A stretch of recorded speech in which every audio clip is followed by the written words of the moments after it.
Good morning everyone. चलो आज हम लोग देखेंगे हमारा object number 04 estimation of ecological density and frequency of foliage defined by quadrat method. ठीक है, क्वाड्रेट मेथड के बारे में जानते हो। क्वाड्रेट क्या होता है? 50x50 या 100x100 का एक चैम्बर होता है, जिसमें छोटे छोटे क्या बने होते हैं, ब्लॉक बने होते हैं रस्सी से, चारों साइड एक फ्रेम रहेगा, फ्रेम लाइक स्ट्रक्चर बोलते हैं।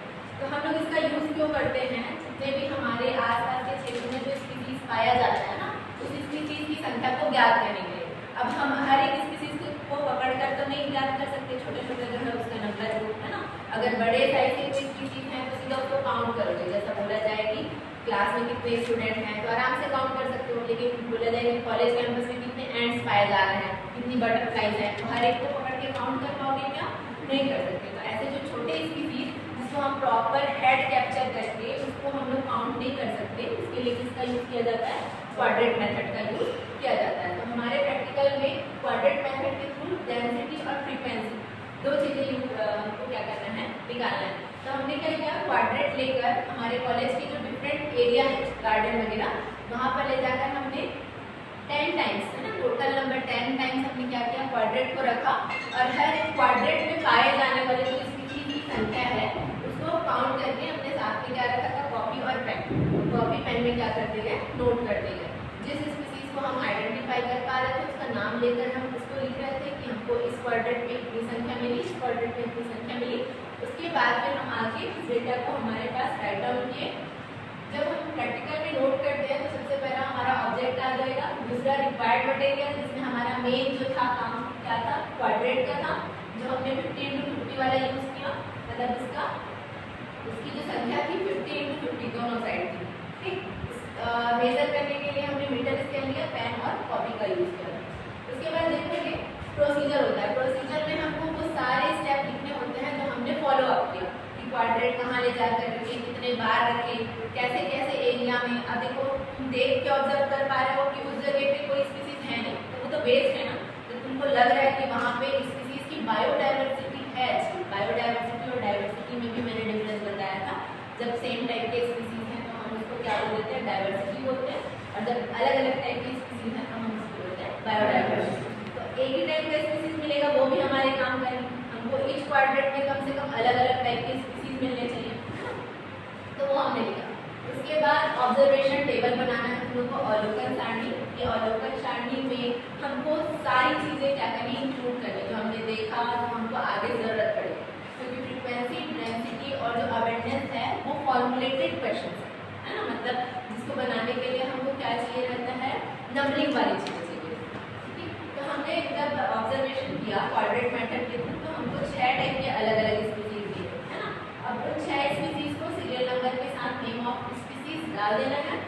अब दूसरा जो हमारा 3rd नंबर का टेबल है, number of species in each quadrat, कि हमने हर एक क्वाड्रेट को जब रखा तो हमको वही से स्पीसीज, जैसे हमने देखा बटरफ्लाई, फर्स्ट नंबर के क्वाड्रेट में हमको बिल्कुल भी बटरफ्लाई नहीं मिला, बट 2nd नंबर हमने जब क्वाड्रेट रखा तो हमको वहाँ पे 5 बटरफ्लाई मिले।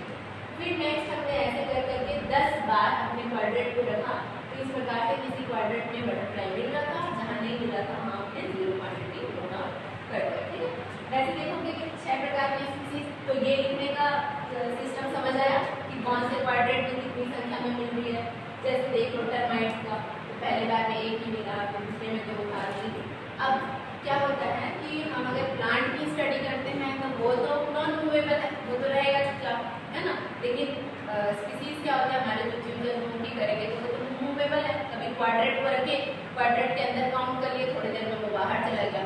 तो जो हमने फर्स्ट टाइम काउंट कर लिया ना, जब कोई दूसरा काउंट इधर से कर रहा है, इधर कर रहा है, तो बाहर निकल गया, उसको भी काउंट कर रहे हो, तो वो कैलकुलेशन प्रॉपर रहना चाहिए। ठीक है, कि अगर हमने वो बाहर निकले वाले स्पीसीज को भी काउंट कर लिया है तो उसको किसी क्वाड्रेट में इंक्लूड करना है।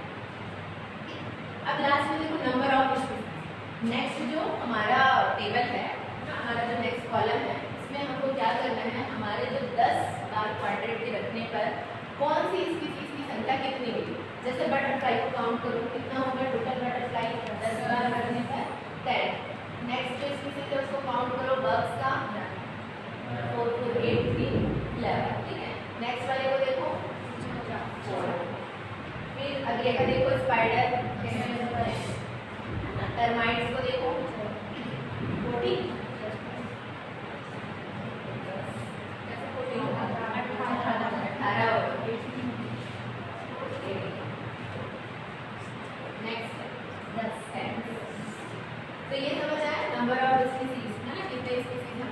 एक क्वाड्रेंट में मिला।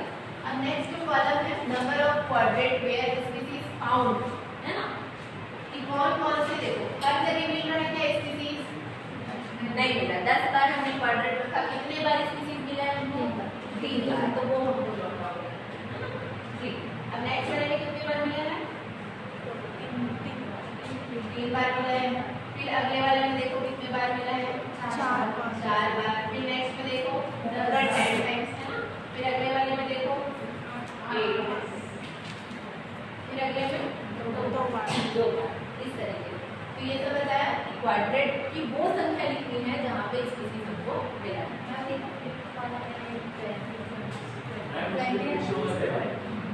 हाँ, इसको फिर से कैलकुलेट करो, 3 3 6 4 10 15 16 17 19। तो ये समझ आया number of quadrant where species found.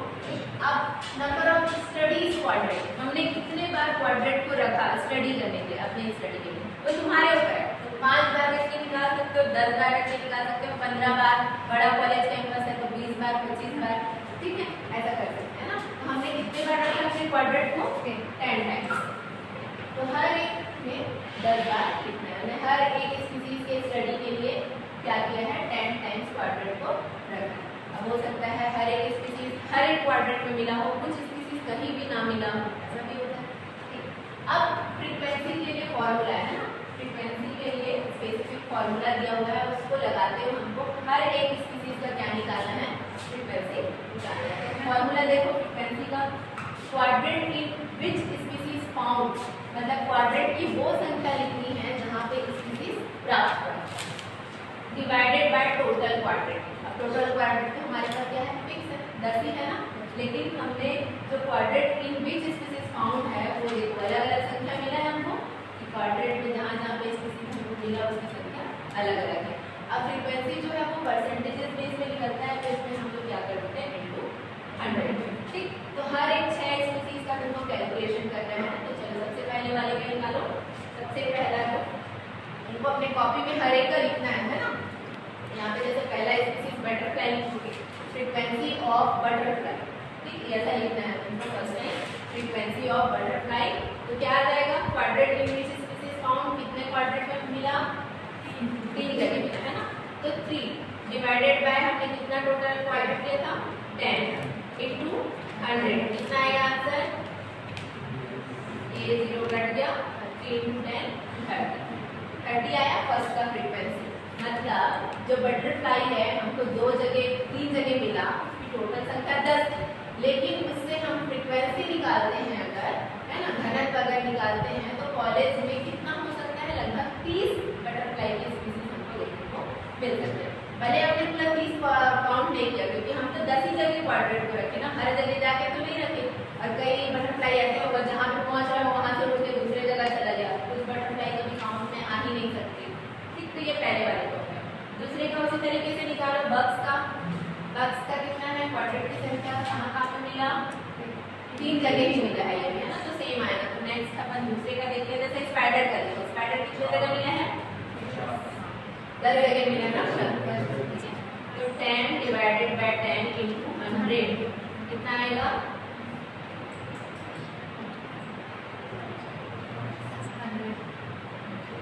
100%, मतलब हर एक जगह मिल रहा है, मतलब इसके मिलने के चांसेस ज्यादा होंगे ना भाई। ये 3 जगह मिल रहा था तो इसके मिलने के चांसेस कम है, बाकी 7 जगह नहीं मिला।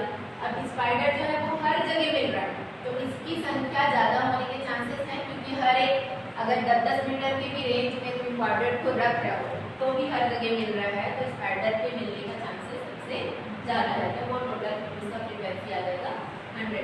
तो इसी तरीके से तुमको सारे स्पीसीज का क्या करना है, काउंट करना है, ठीक है। तो जो रेंज आते जाएगा, जैसे इसका निकालेंगे हम तो आ जाएगा 30, सेकंड वाले का भी सेम 30 आ जाएगा, इसमें क्या आ जाएगा 40 या 100, इस जगह पे आएगा 80, यहाँ पे 100। इस तरीके से हम फ्रीक्वेंसी निकालेंगे।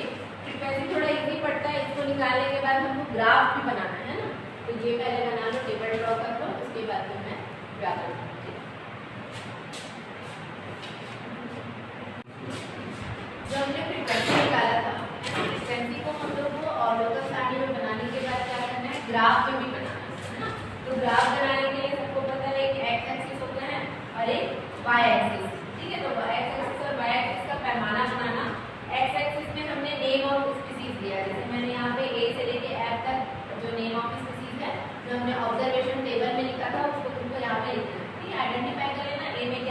एरिया था वो, और y एक्सिस में हमको क्या लिखना है, फ्रीक्वेंसी।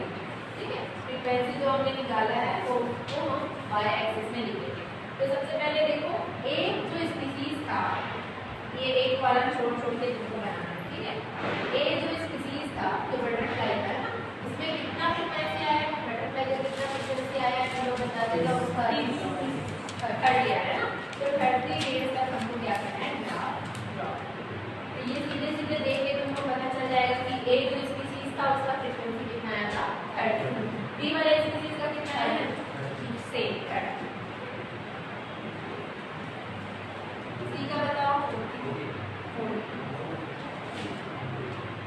ये हम तो बोर्ड में इसको ड्रॉ कर रहे हैं ना, बट तुमको जब ग्राफ में करोगे तो ये परफेक्ट होना चाहिए। पता है 10 लाइन्स का 10 रो और 10 कॉलम का एक बॉक्स रहता है, ठीक, उस हिसाब से तुमको फिल करना है। अगले वाले को बताओ 100।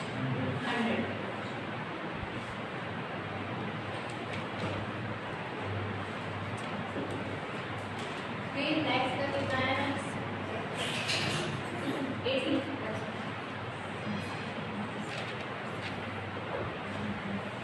फिर एफ लास्ट का 20।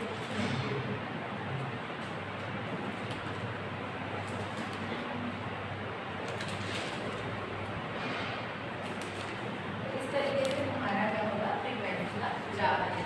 जब भी प्रैक्टिकल में आएगा तो पूरा प्रोसीजर बस छोड़ते हैं हम लोग है ना, क्वाड्रेंट का चाहेंगे, उसके बाद तुमको या फिर एग्जाम में जो डेटा मिलेगा उसको अवलोकन या ऑब्जर्वेशन लेवल में पूरा ड्रॉ करना है। पूरा कंप्लीट करने के बाद हमको एग्जाम में ग्राफ भी मिलेगा, ग्राफ भी बनाओगे, कंप्लीट पूरा कैलकुलेशन लिखोगे, तब जाके इसका पूरा मार्क्स मिलेगा। इस तरीके से क्या करना है, ग्राफ में ड्रॉ।